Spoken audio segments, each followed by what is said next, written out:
School of magic season 2। Title Amazon जंगल, राक्षस प्राणियों का साम्राज्य। आदर्श ने व्यक्तिगत रूप से चोरी हुई आंख को खाली सॉकेट में रखकर वापस कर दिया।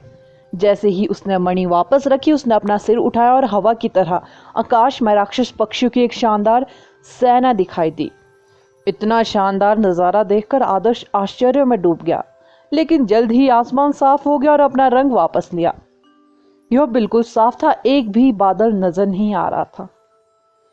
एक ही पल में उज्जवल आकाश पूरी तरह से अंधेरा हो गया था। आदर्श ने मान लिया था कि यह कर्ज की 5वीं लहर थी। प्रतीकधारी प्राणियों का रहस्य जानने के बाद भी यह अभी भी बिल्कुल डरावना था। आदर्श से सौभाग्य से सब कुछ समाप्त हो गया था। जैसा कि मेघना ने उल्लेख किया है, एक बार मणि वापस आ जाने के बाद जिन शहरों पर अटैक हो रहा था उन्हें जल्द ही शांति मिल गई। एरियल माइंस में खनिकों को भी मुक्त कर दिया गया। जब वे फिर से सूरज की रोशनी देखने में सक्षम हुए तो वे खुशी से झूमने के अलावा कुछ नहीं कर सके।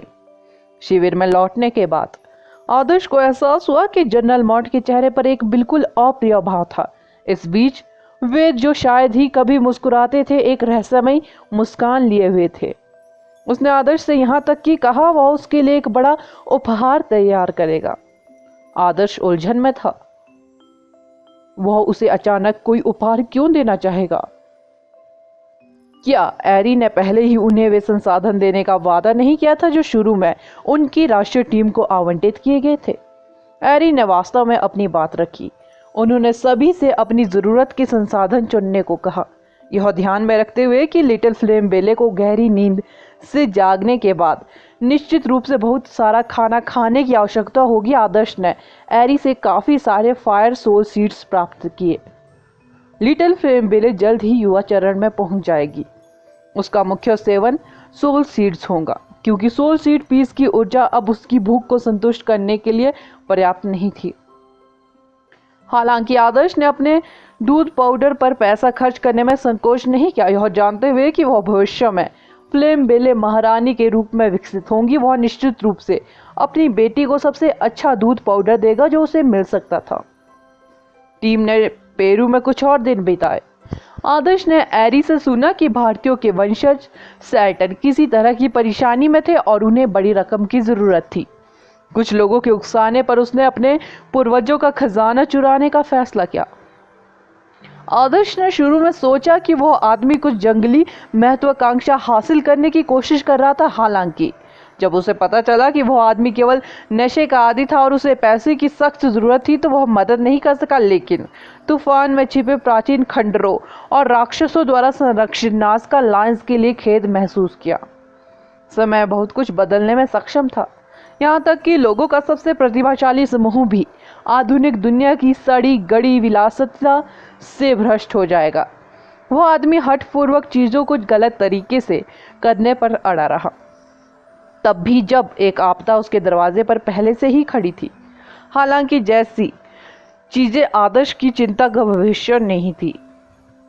आहन ने आदर्श को वह जादुई एक्सीलेटर दिया जिसके बदले में उसने सौदा किया था। यह एक अंगूठी थी जिसे वह अपनी उंगली पर पहन सकता था। आहन ने अंगूठी की उत्पत्ति को बढ़ा चढ़ाकर बताया और आदर्श को बताया कि वास्तव में उसके परिवार को इसे खरीदने से नुकसान हुआ क्योंकि यह एक मौलिक क्रिस्टल से अधिक मूल्यवान था। आदर्श का अंतर छुपाने का कोई इरादा नहीं था। मैजिक एक्सीलेटर प्राप्त करने के बाद वह तुरंत एकांत में चला गया। उसकी कल्टीवेशन की गति अचानक रॉकेट जितनी तेज हो गई थी। उन्होंने केवल एक दिन में 2 स्टार कक्षाओं कुल 14 स्टारों को सफलतापूर्वक जोड़ा। इस दर पर आदर्श कुछ ही दिनों में एडवांस लाइटनिंग स्पिरिट डालने में सक्षम हो जाएगा। यह स्पष्ट था कि lightning star constellation scroll advance lighting spill की क्षमता को पूरी तरह से उपयोग करने में असमर्थ था। वास्तव में इसके लिए उच्च स्तर की सटीकता की आवश्यकता थी, लेकिन स्टार कॉन्स्टलेशन स्क्रॉल की सहायता से किया गया मैजिक अविश्वसनीय रूप से सुस्त था। इसने केवल आदर्श को एक शक्तिशाली लाइटनिंग बोल्ट फायर करने की अनुमति दी। हालांकि एडवांस लाइटनिंग स्पिल की विशेषताएं जो आदर्श को पता थी, लाइटनिंग के बोल्ट को फायर करने जितनी सरल नहीं थी। इसी प्रकार निष्कासन का भी विभिन्न तरीकों से उपयोग किया जा सकता है। हालांकि यह तभी संभव था जब आदर्श ने सभी स्टारों को अवेक किया और स्टार ऑर्बिट्स और स्टार पैटर्न को नियंत्रित करने की प्रक्रिया में महारत हासिल की। उस देर रात आदर्श अपने बिस्तर पर लेटा हुआ था और उसने अपना फोन फुल सिग्नल बार के साथ पकड़ा हुआ था। नीचे जाओ, तुम्हें किस बात की शर्म आ रही है? यहाँ कोई नहीं है, आदर्श ने आग्रह किया। बिल्कुल नहीं, मैं दिन के उजाले में हूँ। राधा को लगा कि आदर्श बहुत बेशर्म हो रहा है। उसने तुरंत वीडियो बंद कर दी। आदर्श को यह अफसोस हुआ। यह एक सुखद आश्चर्य था जब उसे पता चला कि वह एक आकर्षक क्लीवेज देख सकता है, जबकि राधा ने निचली नेकलाइन वाली शर्ट पहनी हुई थी। ऐसा लग रहा था जैसे कुछ महीनों तक ना मिलने के कारण लड़की काफी बड़ी हो गई हो। इतनी असहनीय रात के बाद, उसके बालों का एक कतरा देखने के बाद भी आदर्श उसके आकर्षक शरीर की कल्पना कर सकता था। उन हिस्सों को देखना तो दूर की बात है जो आसानी से उसके काल्पनिक विचारों को जन्म देती थी। दुर्भाग्य से राधा ने वीडियो बंद कर दिया था। उसे उसके असली इरादों का एहसास हो गया था। ठीक है, वहाँ अभी भी दिन है, क्या हमें रात में भी जारी रखना चाहिए? आदर्श ने पूछा। राधा को विकृत आदर्श को यह बताने की इच्छा महसूस हुई कि इसका दिन या रात से कोई लेना देना ही नहीं है। मैं अब फोन रखने जा रही हूँ, मुझे जाना है। मेरे शिक्षक ने मुझे पार्थिव मंदिर नौकर की भूमिका के लिए प्रतिस्पर्धा करने के लिए कहा है, इसलिए मुझे देवी के हॉल में प्रवेश करने की अनुमति होगी। राधा ने शर्माते हुए चेहरे के साथ विषय बदल दिया। देवी का हॉल? वह क्या है? आदर्श ने पूछा। पार्थिव मंदिर विभिन्न हॉलों में विभाजित है। देवी का हॉल उनमें से सबसे महान है। इसमें देवी ईजिशा का उपचार जादू विरासत में मिला है। उसे एक देवी के रूप में संदर्भित किया जाता है क्योंकि वह एकमात्र व्यक्ति है जो पुनरुत्थान का जादू करना जानती है। देवी के हॉल के सेवकों का दुनिया भर में बहुत सम्मान किया जाता है क्योंकि वे दुनिया की सबसे कुशल महिला चिकित्सक है। मेरे शिक्षक उम्मीद कर रहे हैं कि मुझे देवी के हॉल द्वारा एक परिवीक्षाधीन सेवक के रूप में चुना जाएगा ताकि मैं देवी के हॉल से आशीर्वाद प्राप्त कर सकूं। यह आशीर्वाद मेरे उपचार स्पिलों की दक्षता में काफी सुधार करेगा और उन्हें विशेष प्रभाव भी प्रदान करेगा। राधा ने आदर्श को धैर्यपूर्वक समझाया। पुनरुत्थान का स्पिल? क्या यह सचमुच किसी मृत व्यक्ति को जीवित कर सकता है? आदर्श ने गंभीरता से पूछा। मुझे नहीं लगता कि यह किसी ऐसे व्यक्ति पर काम करता है जो लंबे समय से मर चुका है, राधा ने कहा। क्या आप स्पिल सीख सकते हो? आदर्श ने पूछा। बिल्कुल नहीं। एक परिवीक्षाधीन नौकर की भूमिका के लिए भी 10,000 प्रतिभाशाली चिकित्सक संघर्ष करते हैं। इसके अलावा नौकर के ऊपर का पद म्यूज है, म्यूज के ऊपर का पद हॉल मदर है और हॉल मदर के बाद देवी है। हालांकि देवी का निर्णय चुनाव से नहीं होता, यह विरासत से है। यह बहुत प्रभावशाली है। अगर मेरे जैसे कोई व्यक्ति जो पार्थिव मंदिर का आधिकारिक छात्र नहीं है म्यूज का पद प्रदान कर सकता है, राधा ने कहा। आदर्श पार्थिव मंदिर से परिचित नहीं थे। हालांकि राधा से जानकारी सुनने के बाद वह उस स्थान के प्रति काफी उत्सुक हो गया जिसे बाकी दुनिया द्वारा पवित्र भूमि के रूप में संदर्भित किया गया था। पुनरुत्थान का स्पिल? क्या पार्थिव मंदिर की सर्वोच्च देवी वास्तव में एक मृत व्यक्ति को पुनर्जीवित करने में सक्षम है? यदि हाँ, तो उस व्यक्ति को देवी कहना अतिशयोक्ति नहीं होगी। अगर उन्हें मौका मिला तो वह उस जगह का दौरा जरूर करेंगे। ऐसा नहीं था कि आदर्श को वास्तव में पार्थिव मंदिर के उपचार जादू में दिलचस्पी थी। हालांकि वह राधा की विवरण से आसानी से बता सकता है कि यह स्थान महिलाओं के साथ बहुत अच्छा व्यवहार करता था। कल्पना करें कि यदि मंदिर के प्रत्येक हॉल में लंबे सफेद परिधानों में दुबली पतली महिलाएं होती और उनके आकर्षक शरीर का प्रतिबिंब दर्पण की तरह चिकने फर्श पर स्पष्ट रूप से देखा जा सकता था और हवा में मीठी महक वाली खुशबू आती रहती। कुंवारिया, वह ऐसी जगह पर कैसे नहीं जा सकता था? वह आसानी से हर जगह लात टपका देता। टीम का अगला गंतव्य मैक्सिको था। बिना किसी आश्चर्य के सलाहकारों ने उनकी सभी वैध पहचानें जब्त कर ली। उनके पास कोलंबिया, पनामा, कोस्टा रिका और कैरेबियन और प्रशांत तट के अन्य देशों में पैदल यात्रा करने के अलावा कोई विकल्प नहीं था। यार, यह तट रेखा एक टुकड़े में ग्रैंड लाइन जितनी लंबी है। मुझे ऐसा क्यों लग रहा है कि हम फुजियाजियामी से शेनयांग और डालियान तक पैदल जा रहे हैं। अहन बड़बड़ाया। कैरेबियन सागर हमारे ठीक बगल में है। मुझे आश्चर्य है कि क्या यहाँ कोई समुद्री डाकू है? जियांग ने 8वीं कक्षा के छात्र सिंड्रोम को प्रदर्शित करते हुए पूछा। मैं कैरेबियन सागर में समुद्री डाकुओं के बारे में बहुत निश्चित नहीं हूँ, लेकिन वास्तव में इस समुद्र तट पर कुख्यात समुद्री डाकू दल हैं। उन्होंने यहाँ के देशों को जो नुकसान पहुंचाया वह शैतान नगरी के बाद दूसरा है, मेघना ने उन्हें बताया। आइए आशा करें कि हम उनमें ठोकर न खाए और लूटे या कुछ और न खाए। हमारी टीम में कुछ सुंदर लड़कियां हैं, अहन ने धीरे से फुसफुसाया। मैंने सुना है कि अमेरिका को आप जैसे सुंदर अमीर आदमी में अधिक रुचि है। रेणु ने वापस अहन से कहा।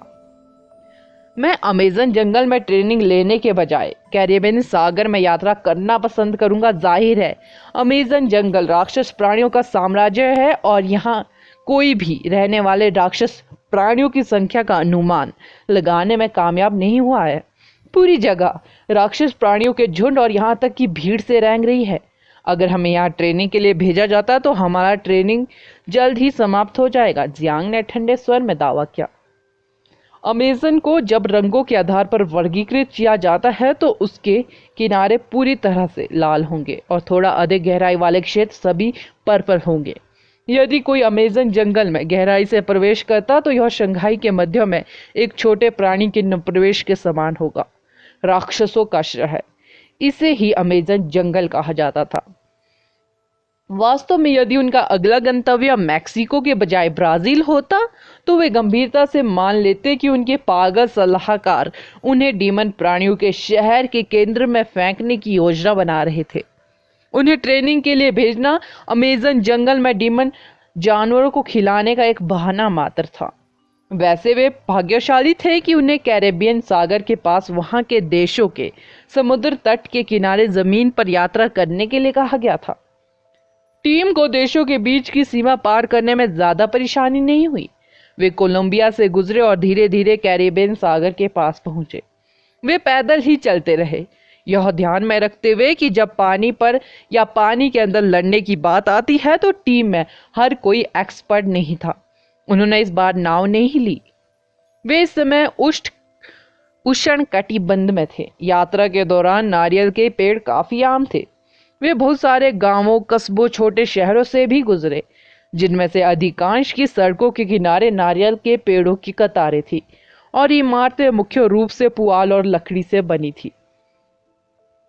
अजीब बात है, क्या यह अकेले आदमियों का गांव है? इतने गांवों से गुजरने के बाद भी हमें कोई महिला क्यों नहीं दिखी?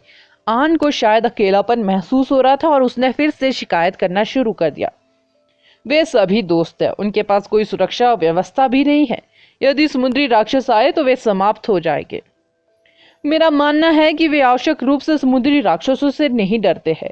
जिन बड़े कस्बों और शहरों से हम गुजरे, क्या आपने वहां वांछित पोस्टर नहीं देखे? पोस्टर चाहिए? यह शब्द सुनते ही आदर्श की आंखें चमक उठी, जो उनके हंटर स्वभाव का हिस्सा था। आखिरकार आदर्श अब एक हंटर मास्टर था। एक जादूगर के रूप में अपनी यात्रा जारी रखने के लिए आवश्यक खर्चों का भुगतान करने के लिए वह बेसिक रूप से अपने मिशन के पुरस्कारों पर निर्भर था। जैसे उसने यह शब्द सुनते ही तुरंत प्रतिक्रिया व्यक्त की और पूछने लगा कि पुरस्कार कितने महान हैं। School of magic season 2। Title: अत्यंत अहंकारी नेता। टीम मनमोहक दृश्यों के साथ एक किलेबंद पहाड़ी गांव में पहुंची। यह स्थान समुद्र के ठीक बगल में था और इलाके में मुख्य रूप से एक पहाड़ी के साथ सीढ़ियों की उड़ानें शामिल थी। सुंदर छोटी झोपड़ियां पहाड़ियों की कमर पर एक नाजुक सफेद रास्ते पर शिखर तक चक्कर लगाते हुए बनाई गई थी। रास्ते के दोनों किनारों पर लाल मिट्टी घास लगाई गई थी, जिससे गांव एक परी कथा जैसा आश्चर्यजनक बन गया। वहां पहाड़ी थी, रास्ता था, समुद्र था, फूल थे और झोपड़ियां भी थी। क्या हम यहीं आराम करें? रेणु सुझाव देने वाली पहली व्यक्ति थी। क्या हमने कुछ समय पहले ही आराम नहीं किया था? वेद ने उत्तर दिया। मेघना ने वेद को घूर कर देखा। इस बीच लड़कियां शिवांगी और रुद्री ने हाथ उठाकर सुझाव पर सहमति व्यक्त की।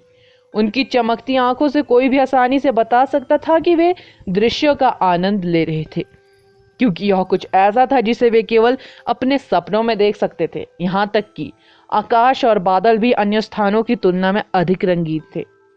कोई विकल्प न होने पर अन्य लोग केवल उनके पीछे पीछे गांव तक ही जा सकते थे। रास्ते के किनारे की लाल मिट्टी घास पहाड़ी पर प्रकृति की खुशबू को छिपाते हुए हल्की सुगंध फैला रही थी। रास्ते पर चलते हुए आराम महसूस हो रहा था, मानो कुछ और कदम उन्हें क्रीम, केक, स्ट्रॉबेरी और फलों से बनी एक छोटी सी झोपड़ी में ले जा रहे हो। यह स्थान निश्चित रूप से एक छिपा हुआ रत्न है। किसने सोचा होगा कि ऐसी जगह पर एक रहस्यमय गांव मौजूद होगा, आदर्श ने कहा। उसने गुप्त रूप से उनका स्थान नोट कर लिया। अगर उसने आधुनिक दुनिया से दूर राधा के साथ एक बेशर्म जीवन जीने का फैसला किया तो यह एक बढ़िया विकल्प था।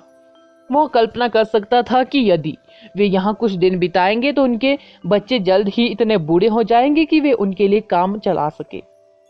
टीम गांव में प्रवेश करने ही वाली थी कि उन्हें प्रवेश द्वार पर एक विशाल द्वार और एक छोटा शेड दिखाई दिया। उसके अंदर एक स्त्री बहुत सारे आभूषण पहने हुई थी। उसने आदर्श के समूह पर एक नजर डाली। शुरुआत में वो आश्चर्यचकित लग रही थी, हालांकि यह स्पष्ट नहीं था कि क्या वह उत्सुक थी कि इस जगह पर एशियाई क्यों होंगे या किसी अन्य कारण से। भटके हुए यात्रियों, क्या आप रात के लिए खूबसूरत गांव में रुकने की योजना बना रहे हैं या क्या आपके पास कोई और योजना है? ओ मुझे माफ करें, मैंने ध्यान नहीं दिया कि आपके बीच महिला साथी भी है। महिला के चेहरे पर मनमोहक मुस्कान थी और उसने ऐसा व्यवहार नहीं किया जैसे वो अजनबियों के समूह से बात करी हो। महिला काफी सांवली थी, लेकिन उसकी त्वचा के रंग में एक छुपी हुई चमक थी। उसकी त्वचा साफ और कोमल दिखती थी और उसमें जंगलीपन की झलक थी जो ओरिएंटल महिलाओं में नहीं थी। अहन को खूबसूरत महिलाओं के साथ फ्लर्ट करना अच्छा लगता था। वह तुरंत आभूषण पहने महिला से छेड़खानी करने के लिए आगे बढ़ा। हालांकि महिला ने चतुराई से उन्हें बताया कि गांव वास्तव में एक उत्सव आयोजित कर रहा था और उसने उत्सव के दौरान गेस्टों को स्वागत नहीं किया। लड़कियों को लगा कि यह अफसोस की बात है। रेणु ने यहाँ तक कहा कि वह उत्सव समाप्त होने तक इंतजार करने को तैयार थी, लेकिन टीम स्पष्ट रूप से उससे असहमत थी। उन्हें अभी भी व्यवसाय में भाग लेना था। यदि वे हर बार कोई खूबसूरत जगह मिलने पर रुक जाते तो विदेश जाने का क्या मतलब रह जाता? विश्व कॉलेज टूर्नामेंट में उन्हें कैसा मौका मिलने वाला था? टीम के पास वहां से जाने के अलावा कोई चारा नहीं था। अहन ने महिला के साथ फ्लर्ट करना जारी रखा, लेकिन बाद की अभिव्यक्ति से पता चला कि उसके जैसी परिपक्व महिला को अहन जैसे युवा लड़के में कोई दिलचस्पी नहीं थी। उसे अपने को ठेस पहुंचाते महसूस हुई। वह तुरंत उस पक्ष पर खड़ा हो गया जिसने कुछ दिनों तक पीछे रहने का सुझाव दिया था, यह आशा करते हुए कि वह मोहक और मिलनसार महिला को वश में करने में सक्षम होगा। दरअसल उसे अपनी यौन इच्छाएं पूरी किए हुए काफी समय हो चुका था। दुर्भाग्य से टीम ने जाने पर जोर दिया।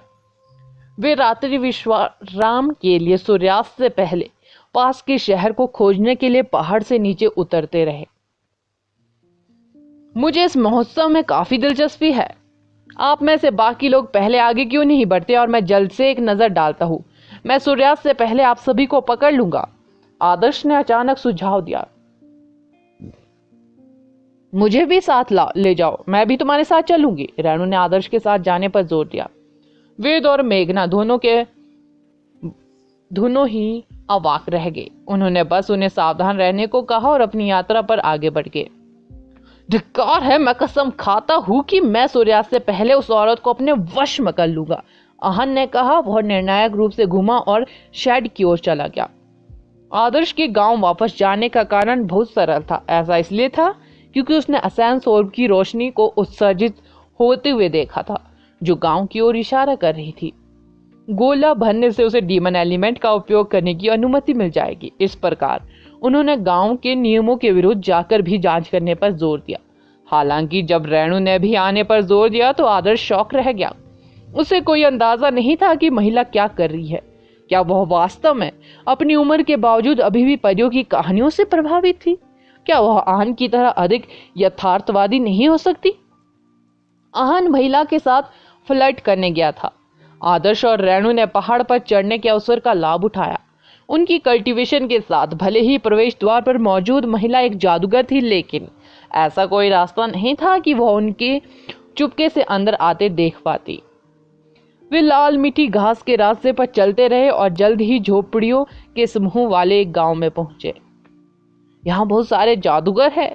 यह उन स्थानों की तुलना में बहुत अधिक सुरक्षित है जहां हम रास्ते में गए थे। मैं वास्तव में एक अच्छी जगह पर हूँ, रेणु ने कहा। रास्ते में आदर्श और रेणु ने पाया कि हर चौराहे पर कुछ जादूगर तैनात थे। उनमें से अधिकतर पुरुष थे। यह सुनना असंभव था कि वे किस बारे में बात कर रहे थे, लेकिन वे उनकी जंगली हंसी सुनते रहे। ये उपपत्नी स्वीट ग्रास प्रतीत होते हैं। अफवाहों में कहा गया कि उनका पालन पोषण न्यूजीलैंड की एक शाही उपपत्नी के आंसू से हुआ है। इनका उपयोग मनोरोग संबंधी दवाएं बनाने में किया जा सकता है। ये काफी महंगी है। इसमें कोई आश्चर्य नहीं कि यह गांव उन गांवों की तुलना में अधिक समृद्ध लगता है जहां से हम गुजरे थे। रेणु ने स्वीट ग्रास की पहचान करने के बाद बड़बड़ाया। आदर्श को वास्तव में इसकी परवाह नहीं थी कि पौधा क्या है। वह इस बात को लेकर अधिक चिंतित था कि इस तरह के एक छोटे से गांव में ऐसा कुछ क्यों होगा जो असान स्वरूप को भर सके। मेरे पीछे आओ, उन्हें तुम पर नजर ना पड़ने दो। मैं गांव से बाहर नहीं जाना चाहता, आदर्श ने उसे याद दिलाया। चिंता मत करो, रेणु ने कहा। रेणु आदर्श के करीब आ गई। आदर्श ने उसे और रेणु को छुपाने के लिए शैडो को बुलाया, जिससे वे चुपचाप गांव में घुस गए। गांव में काफी लोग थे। सभी लोग अपनी झोपड़ियों के बाहर थे। वह स्थान काफी खचाखच भरा हुआ था। लगभग 400 लोगों से ऐसा लग रहा था कि यह काफी बड़ा गांव है। भीड़ में गांव में खुले में भी खड़ी थी। वहां लाल पोशाक पहने और ढेर सारे आभूषण पहने हुए लोगों का एक और समूह था। उनकी शक्ल सूरत से पता चलता है कि वे संभवतः जादूगर थे। आदर्श ने उस जगह का निरीक्षण किया और लगभग 50 लोगों की गिनती की जो लाल पोशाक और आभूषण पहने हुए थे। ऊपर से उनकी कल्टीवेशन कमजोर नहीं थी। अगर उनमें गांव की ओर जाने वाले रास्ते की रखवाली करने वालों को भी शामिल कर लिया जाए तो उनकी संख्या लगभग 80 थी। यह सोचना कि 500 से कम लोगों के गांव में 80 जादूगर होंगे। जादूगरों और ग्रामीणों का अनुपात कोई मतलब नहीं रखता। सबसे महत्वपूर्ण बात यह है कि जादूगर नौसिखिया नहीं लग रहे थे। उनका ऑरा से ही पता चलता है कि वे सभी अनुभवी जादूगर थे। प्रमुख, आपने हमें गलत समझा। लाल टोपी एक आदमी ने अपना सिर हिलाया, मानो उसके साथ अन्याय हुआ हो। गलत समझा? मैं अब तुमसे बात नहीं करना चाहता। अब चूंकि हम सब आपके नियंत्रण में है, गांव में हमारे पास जो सबसे मूल्यवान चीज है वह स्वीट ग्रास है। हो सके तो ये सब ले लो। गांव का मुखिया काले कपड़े का गाउन पहने एक अधेड़ उम्र का व्यक्ति है। उसके चेहरे पर सख्त भाव थे। मैं सुरेंद्र एक बहुत ही समझदार व्यक्ति हूँ। यदि आपको मुझ पर भरोसा नहीं है तो आप उन लोगों से पूछ सकते हैं जो मेरी कैदी हुआ करते थे। वे मेरे कार्यों से भी काफी भयभीत या असहज नहीं हुए। उनमें से अधिकांश वास्तव में इस बात के लिए आभारी थे कि मैंने अपने वादों को निभाने पर कितना जोर दिया। मैंने तुमसे कहा था, मैं कोई बुरा आदमी नहीं हूँ। मैं एक व्यापारी हूँ जो तुम्हारे साथ एक सौदा करने को तैयार हूँ। तुम्हारे लोग, घर, जमीनें और मीठी घास अब सब मेरे हैं। पर्याप्त पैसे देकर मैं अपने लोगों को लाऊंगा और तुरंत चला जाऊंगा। खुद को सुरेंद्र कहने वाले व्यक्ति ने शांति से कहा, गधे, ये तो हमारी चीज है। कब से ये आपकी है? आपने हमारा सामान लूट लिया है, हमारे गांव को घेर लिया है और आप हमसे अपना सामान वापस पाने के लिए पैसे मांगने की हिम्मत कर रहे हैं। क्या आप हमारे साथ बेवकूफ जैसा व्यवहार कर रहे हैं? एक उत्साही महिला भीड़ से बाहर निकली और सुरेंद्र पर थूक दिया। सुरेंद्र इसे टालने की कोशिश नहीं करते।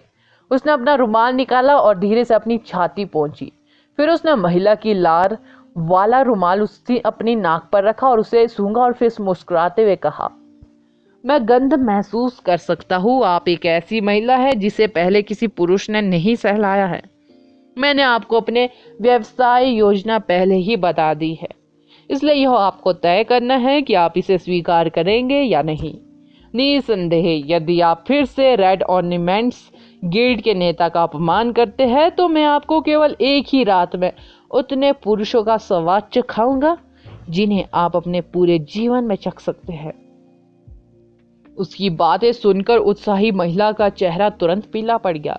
एक अधेड़ उम्र का आदमी तुरंत आगे बढ़ा और खुद को महिला और सुरेंद्र के बीच में खड़ा कर दिया। सुरेंद्र ने महिला को घूरना जारी रखा और एक खोखली हंसी निकाली। उसकी हंसी से गांव वाले की रूह कांप उठी। ग्रामीण खुले में खड़े थे, फिर भी वे रेड ऑर्नामेंट्स गिल्ड के नेता सुरेंद्र के सामने खड़े नहीं हो सके। वे सभी घबराए हुए थे। अरे बकवास, वे डाकुओं का एक झुंड है, आदर्श के बोलने से पहले रेणु ने कहा। वे एक पेड़ के नीचे झाड़ी में छिपे हुए थे। उन्होंने जो कुछ भी घटित हुआ उसे स्पष्ट रूप से देखा था। गांव में कोई उत्सव नहीं हो रहा था, उन्हें डाकुओं द्वारा लूटा जा रहा था। मैंने उससे ज्यादा बेशरम आज तक कोई नहीं देखा, आदर्श ने कहा। हाँ, डाकू आमतौर पर किसी जगह को लूटने के बाद चले जाते हैं और चोरी के सामान को तब बेचते हैं जब ऐसा करना सुरक्षित होता है। लेकिन इन लोगों ने न केवल गांव को लूटा बल्कि उन्होंने उन ग्रामीणों से भी मांग की जिन्हें उन्होंने लूटा था वे अपना सामान वापस खरीद ले। उन्होंने ऐसा नहीं किया यहाँ तक कि वे चोरी का माल भी बेचने की जरूरत नहीं है, रेणु ने चिल्लाकर कहा।